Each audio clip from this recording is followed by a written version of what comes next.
نحمده ونصلي على رسوله الكريم. أما بعد أعوذ بالله من الشيطان الرجيم لقد كان لكم في رسول الله أسوة. ناقد و وقت کی رفتار بدلنے کے لیے میں نے مجبور زبانوں کو نوا بخشی ہے، کج کلاہوں کی رعونت کا اڑایا ہے مزاح، میں نے تاریخ کے چہرے کو ضیا بخشی ہے، اور حفیظ اہل زبان کب مانتے تھے بڑے زوروں سے منوایا گیا ہوں۔ اللہ کے فضل و کرم سے اس 1.5 سال کے اندر آپ کے اس بھائی نے، آپ کے اس بیٹے نے، آپ کے اس ادنا سے طالب علم نے ملک کے طول و عرض میں اہل حدیث کی قوت اور طاقت کو منوایا ہے، اور اب خیبر سے لے کر کراچی تک کوئی اہل حدیث کی قوت و طاقت کا انکار نہیں کر سکتا، چاہے وہ کسی کے کندھوں پہ سوار ہو کے آئے، چاہے وہ کوئی درباری اور سرکاری کیوں نہ ہو۔ ہر دور میں درباریوں نے، سرکاریوں نے علامہ شہید کو بھی تنگ کیا، علامہ شہید کو بھی پریشان کیا، لیکن علامہ شہید کی زندگی میرے اور تیرے لیے ایسا نمونہ بن کے گئی کہ جو جاتے جاتے مجھے اور تجھے یہ پیغام دے کے گئی کہ کلیوں کو میں سینے کا لہو دے کے چلا ہوں، صدیوں مجھے گلشن کی فضا یاد کرے گی۔ اور یاد رکھنا ایک بات، علامہ شہید میں کہا کرتا ہوں تم ہمیں یاد نہ آیا کرو، جب تم یاد آتے ہو تو آنکھیں بھیگ جاتی ہیں۔ ہمیں اہل حدیث، اہل توحید یتیم نظر آتے ہیں۔ وہ دن تمہاری نظروں سے اوجھل ہو گیا۔ آج بہت سے بزرگ بیٹھے ہوں گے جنہوں نے 18 اپریل کو موچی دروازے کا وہ منظر دیکھا کہ لاہور سے ایک شخص نے اسی قصور میں کھڑے ہو کے یہ بات کہی تھی کہ ایک وقت آئے گا تم اپنے بچوں کو داستانیں سنایا کرو گے۔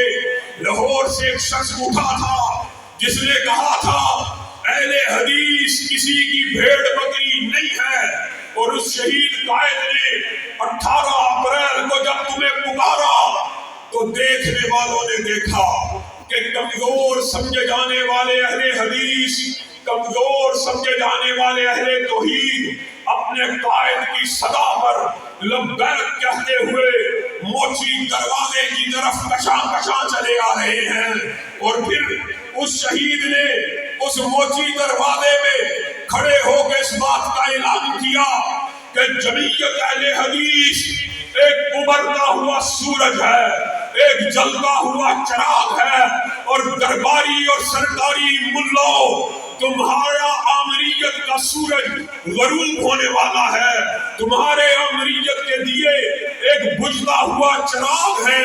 اور پھر اس جرم کی تلاش میں جس گھر سے کوئی مقتل میں گیا وہ شان سلامت رہتی ہے، یہ جان تو آنی جانی ہے، اس جان کی کوئی بات نہیں۔ علامہ شہید نے موچی دروازے کے اندر اس شعر کو پڑھا تھا کہ ہم نے اس وقت سیاست میں قدم رکھا تھا جب سیاست کا سلا آہنی زنجیریں تھی، سرفروشوں کے لیے دار و رسن قائم تھے اور حامزادوں کے لیے مفت کی جاگیریں تھی۔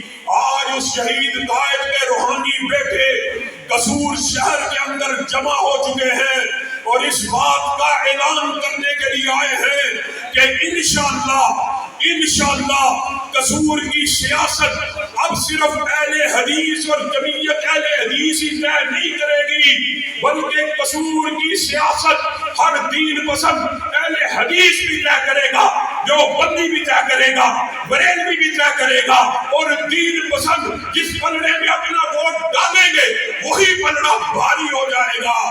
آج قصور کے سیاستدان اہل حدیثوں کا، جمعیت اہل حدیث کا اس بات کو نوٹ بھی کر لے، اور اللہ کے فضل و کرم سے پہلے وہ کوئی اور تھے جنہوں نے تمہیں 40 برس کھلونے دے کے بہلایا گیا ہوں، تمناؤں میں الجھایا گیا ہوں، اور اور پرواز تو دونوں کی ہے، اس ایک فضا میں کرگس کا جہاں اور ہے، شاہی کا جہاں اور، الفاظ و معانی میں تفاوت نہیں لیکن ملا کی ادا اور ہے، مجاہد کی ادا اور۔ تمہیں اپنے حقوق کے لیے کسی سرکاری اور درباری کی چوکھٹ میں جانا نہیں پڑے گا۔ اللہ کے فضل و کرم سے علامہ شہید کا یہ بیٹا اہل حدیث کے حقوق کو ان کے جبڑوں سے کھینچ کر تمہارے قدموں میں ڈال دے گا۔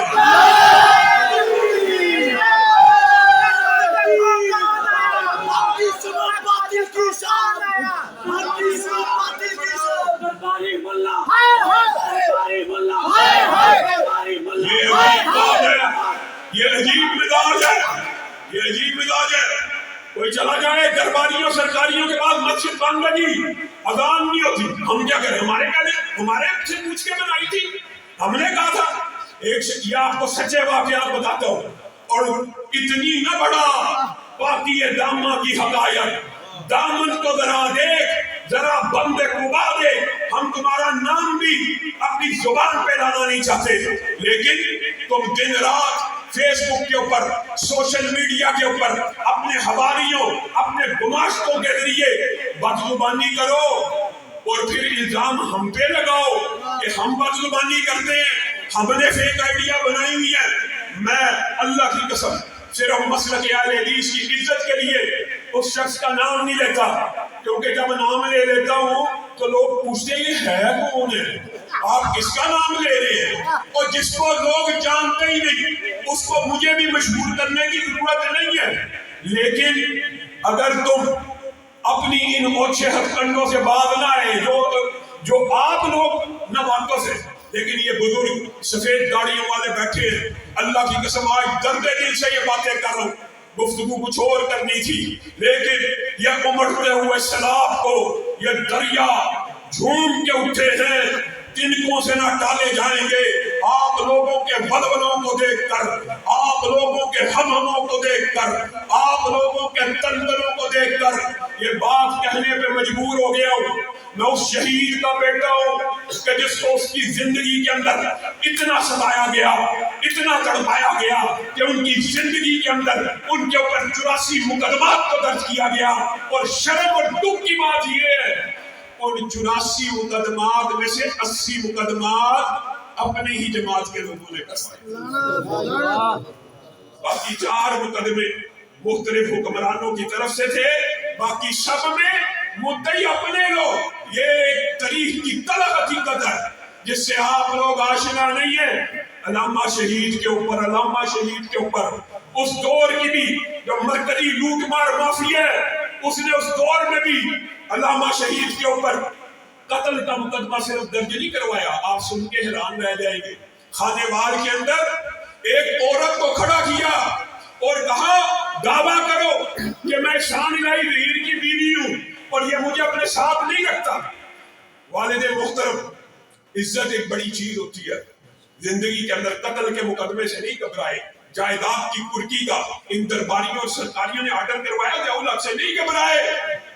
اس دن علامہ شہید اپنی عزت کے اپنے اوپر ایسا کیچڑ اچھلنے پہ، وہی جو نیک لوگ، پاک دامن لوگ، جس طرح سیدہ مریم کہتی ہے یا لیتنی مت قبل ھذا وکنت نسیا منسیا، اور تم مجھے پیغمبر کی، تم مجھے رسول کی، تم مجھے صاحب کتاب عیسیٰ کی بشارت دیتے ہو، میں کہتی ہوں کاش میں مر جاتا کہ میرے پر یہ الزام اور بہتان نہ لگتا۔ اس دن علامہ شہید بہت پریشان تھے، لیکن نفر پڑے، قوت کو مجتمع کیا، خانے وال کی عدالت میں پیش ہوئے، اللہ رب العزت نے مدد کی، اس عورت نے مقدمہ دائر کیا۔ اسی مرکزی مافیا نے، اسی مرکزی لوگوں، یہ حقیقت ہے، یہ تاریخ کی تلخ ترین حقیقت ہے۔ عورت نے کہا یہ میرا خاوند ہے، یہ مجھے نان نفتہ نہیں دیتا۔ علامہ شہید کے دماغ میں اللہ رب العزت نے خیال ڈالا، کہا جج صاحب اگر یہ میری بیوی ہے اس کو کہ میرے ساتھ چلے، نان نفتہ بھی دوں گا، گھر میں آباد بھی کروں گا۔ صرف یہ جملہ کہنا تھا، عورت چیخ اٹھی، عورت بول اٹھی، مجھے فلاں فلاں نے پیسے دیے تھے، فلاں درباری نے، فلاں سرکاری نے کہا تھا صرف عدالت میں جا کے الزام لگا دینا، قتل کے مقدمے جھوٹے الزامات آج نہیں لگ رہے. ہم بھی مباہلے کا چیلنج دے سکتے ہیں, تمہارا نام نہیں لیتے, صرف تمہاری صفت کو بیان کرتے ہیں تاکہ لوگوں کو, غیر مسلک کے لوگوں کو پتہ نہ چل سکے. میر جعفر صاحب 106 جہالت کے مرکز کے اندر پیغام ٹی وی کی آئی ڈی سے علامہ شہید کے خاندان کو گالیاں دی گئی, میری بیٹی کے اوپر بہتان اور الزام تراشی کی گئی. اگر جرأت ہے تو اس بات کے اوپر مباہلہ کر لو, بدھ شکل لکھنے والا کون ہے, جرأت ہے تو اس بات کے اوپر مباہلہ کر لو.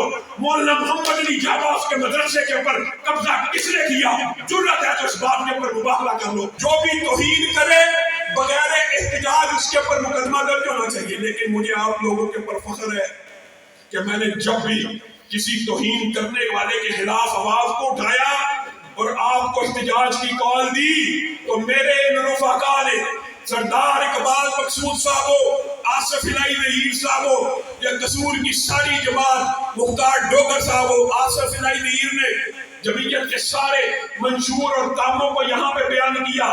اللہ کے فضل و کرم سے صدیق بلوچ صاحب, ان کے بھائی, ان کے رفقا, قاری طیب قمر صاحب وغیرہ آج ہمارے قافلے میں شامل ہوئے ہیں.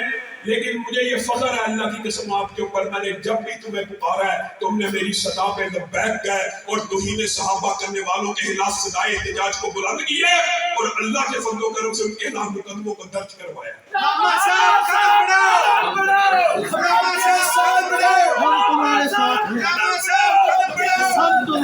دفاع صحابہ کے لیے میرے شانہ بشانہ یہ جنگ لڑنے کے لیے تیار ہو.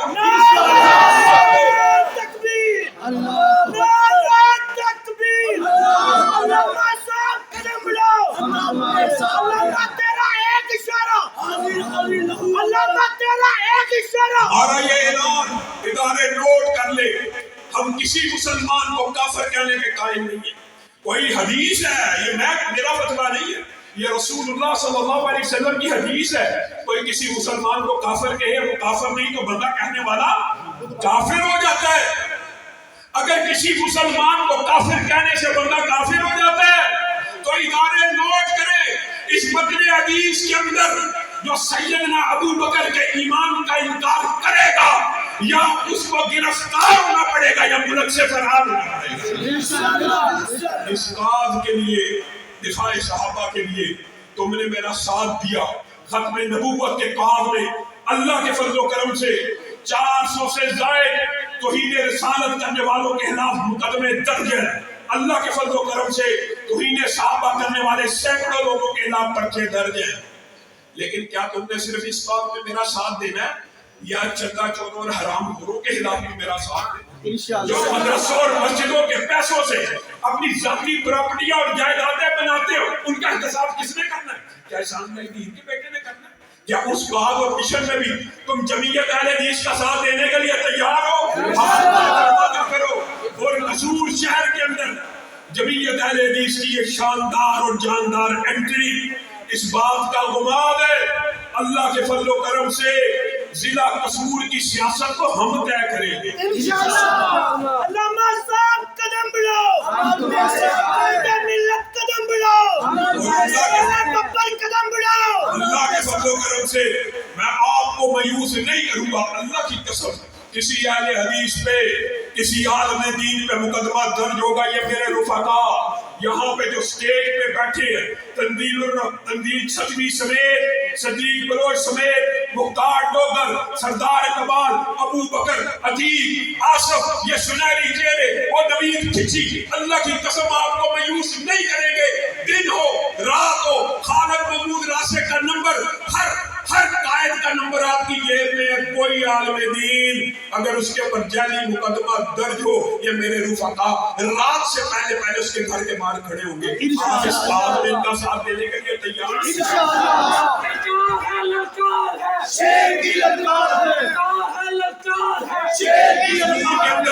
قصور ضلع کے اندر جو اہل حدیث اکثریت کا علاقہ, اکثریت کا 50 سے زائد, آصف نے آپ کو بتایا کیس موجود تھے. اللہ کے فضل و کرم سے 20 مساجد کے کیس کو حل کر دیا ہے. آج کے بعد بھی اگر آپ میں سے بھی ضلع قصور کے اندر کوئی شخص یہ بات جانتا ہے کہ اہل حدیث فلاں مسجد میں جمعہ نہیں ہو رہا, اہل حدیث کی فلاں مسجد میں 5 نمازیں نہیں ہو رہی اور اس اہل حدیث مسجد کا تعلق کسی بھی جماعت سے ہو، وہ علامہ ہشام الہی ظہیر آپ کے بیٹے کے، وہ آپ کے اس بیٹے کی مسجد ہے. اللہ کے فضل و کرم سے رات کا سورج بعد میں غروب ہوگا، ہم اس مسجد کے دفاع کے لیے پہلے وہاں پہ کھڑے ہوں گے.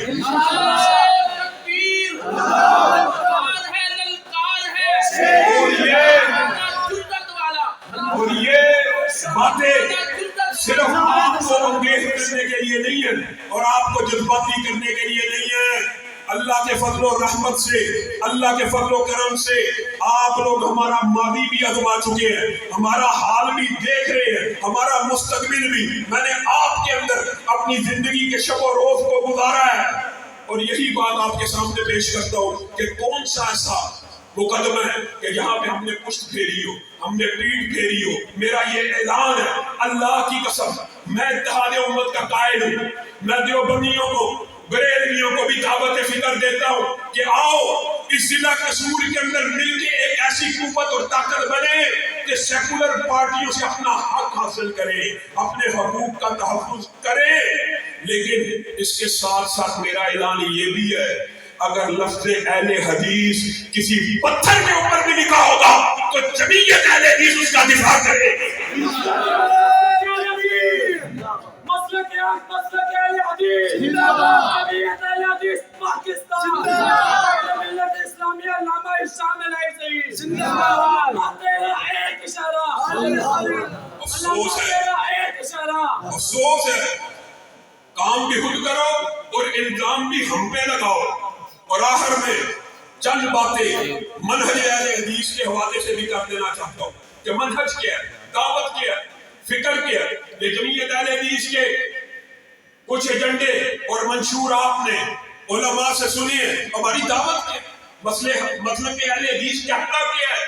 مسلک اہل حدیث کی ایک ہی دعوت ہے اور ایک ہی منہج ہے اور ایک ہی فکر ہے کہ دین اور شریعت صرف وہ ہے جو رسول اللہ کی زبان سے آتا ہو. بس اس کے علاوہ نہ ہمارا کوئی منہج ہے، نہ ہمارا کوئی مسلک ہے. حدیث جبریل کی طرف آپ کی توجہ مبذول کرانا چاہتا ہوں. طویل حدیث ہے، صرف اشارہ کروں گا. رسول اللہ کے پاس ایک شخص آیا، آ کے 2 داروں ہو کے بیٹھ گیا اور آپ سے پوچھنے لگا ما هو الایمان، ما هو الاسلام، ما هو الاحسان. سوال کرنے والا جب سوال کرے تو اس کا مطلب ہوتا ہے اسے علم. جب سوال کیا جائے تو اس کا مطلب کیا تھا؟ اسے علم.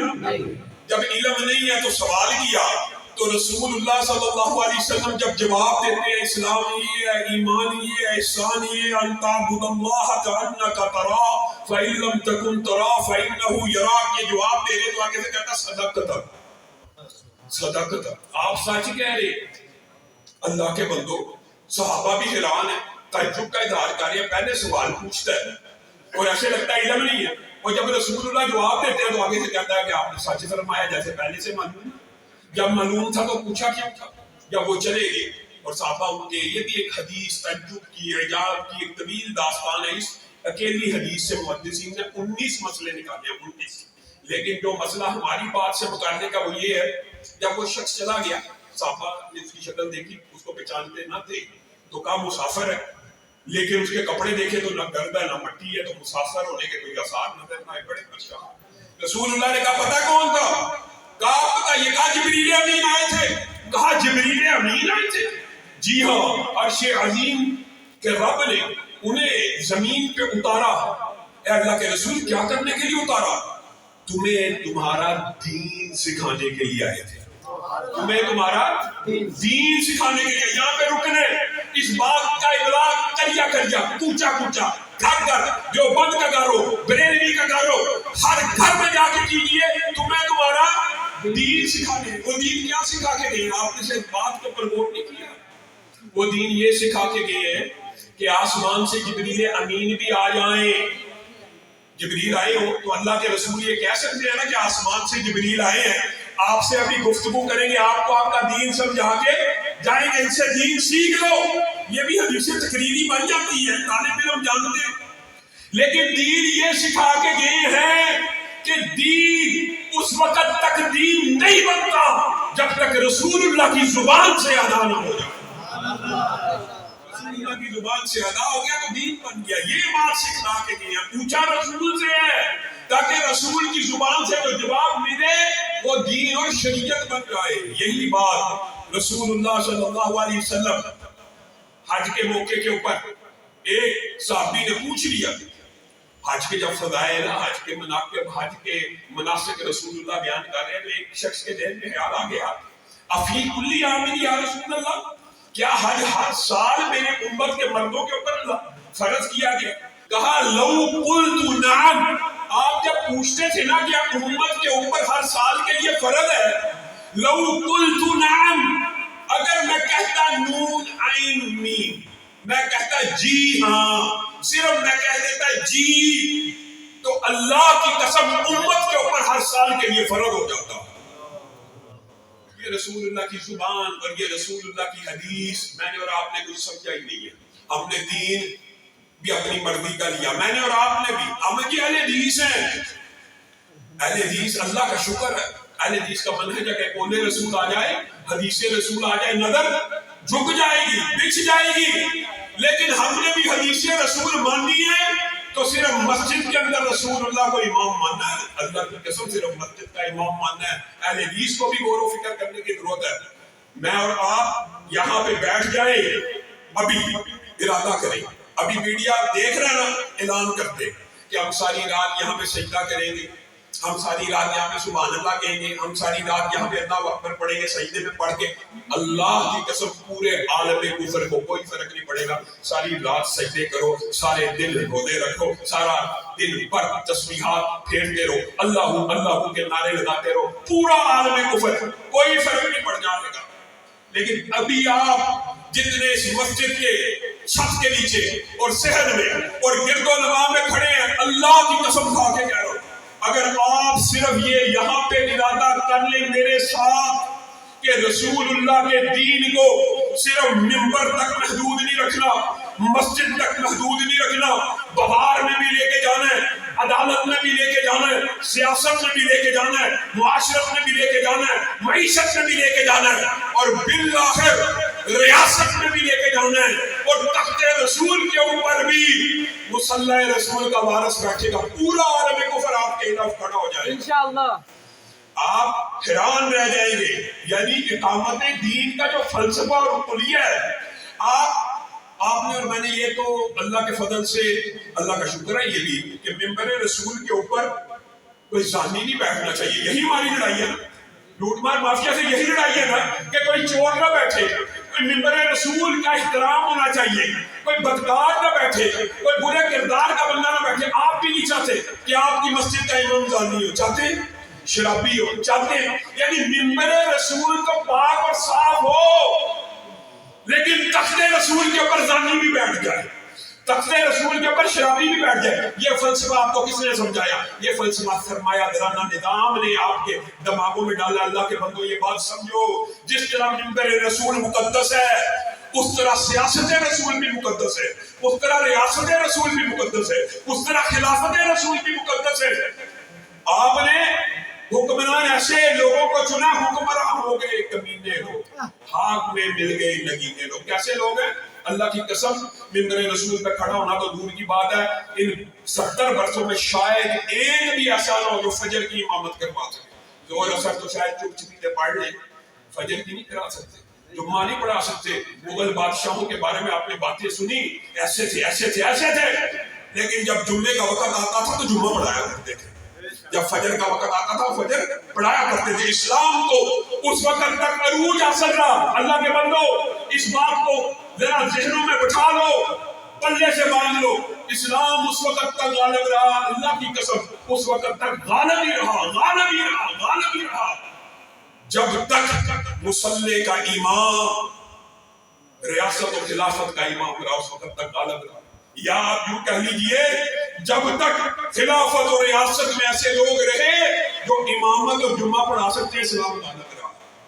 اور اسلام اس وقت مغلوب ہو گیا جب آپ کو یہ فلسفہ سکھایا گیا وہ مسجد کا مولوی وہ یار مسیح سیاسی گل, وہ مسجد کا مولوی سیاست ہی چاہے گا, وہ مسجد کا مولوی الیکشن لڑے گا, وہ مسجد کا مولوی سیاسی گفتگو کر رہا ہے. سیاست کی کام ہے چورا لٹیریاں دا وڈیریاں دا, ایماندار کا کام بھی نہیں.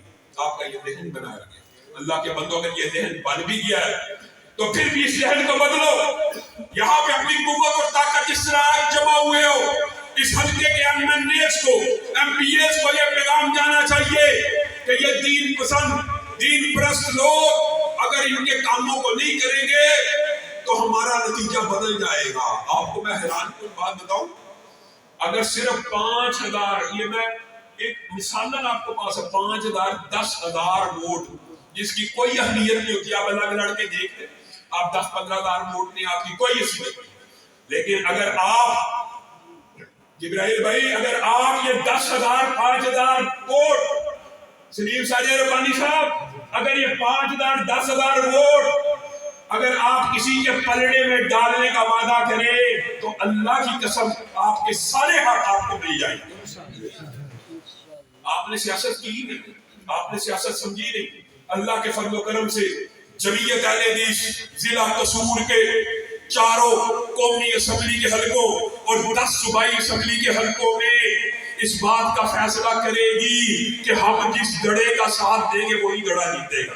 جمعیت اہل حدیث کا اس کام میں بھی ساتھ دینے کے لیے تیار ہو. اصل معاملات اقامت دین کے, اصل بات سیاست رسول کی ہے, اصل بات خلافت رسول کی ہے. اور اللہ کے فضل و کرم سے اگر میرے دیوبندی, میرے بریلوی بھائی اس کام میں ہمارا ساتھ دے تو پھر ہم انفرادی طور پہ بھی ان سیاستدانوں کو شکست دے سکتے ہیں. اور اگر وہ ساتھ نہ دے تو ہم نے اس پلڑے میں اپنے ووٹ بینک کو ڈالنا ہے جو اہل حدیث کو حقوق دے, جو ہماری مسجدوں کو کھلوائے, جو ہمارے علماء کا ساتھ دے, جو ہمارے اداروں کو بنوائے, جو ہمیشہ مانگتے ہی رہنا.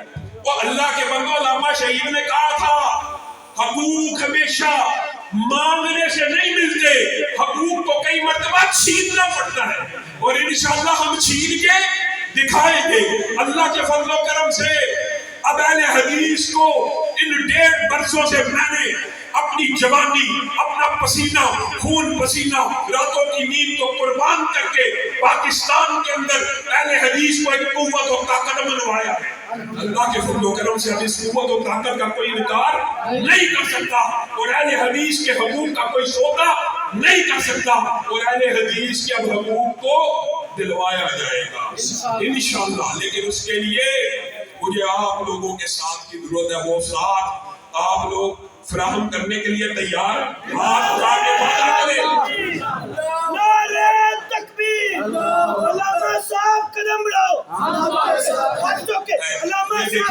علامہ صاحب قدم بڑھاؤ. علامہ شہید کے دور میں بھی ابو بکر جیسے کچھ نوجوان ہوا کرتے تھے. علامہ صاحب قدم بڑھاؤ. علامہ صاحب نے قدم بڑھا دیا, پیچھے دیکھا ہے کوئی مدینہ کی گلیوں کی طرف, شہادت کی منزل کی طرف. کہاں گئے تمہارے نعرے, کہاں گئے تمہارے وعدے؟ آج اس نعرے کا جواب وہ دے جو صدق کے دل سے اور سچے دل سے مرتے دم تک جمعیت اہل حدیث اور ہمارے ساتھ اہل حدیث حقوق کا تحفظ کرنے کے لیے تیار ہے. شہید قائد کے وہ الفاظ دہرانا چاہتا ہوں جب علامہ شہید نے چنیوٹ میں کہا تھا سویا ہوا شیر جب جاگ اٹھتا ہے شیر ہی اٹھتا ہے. اللہ کے فضل و کرم سے یہ شیر اب جاگ اٹھے ہیں, اور ان شیروں کو اس وقت تک میں ان کی کچھار میں واپس جانے نہیں دوں گا جب تک پاکستان کی فضاؤں میں قرآن و سنت کے پرچم کو لہرا نہیں دیا جاتا. وآخر دعوانا ان الحمدللہ.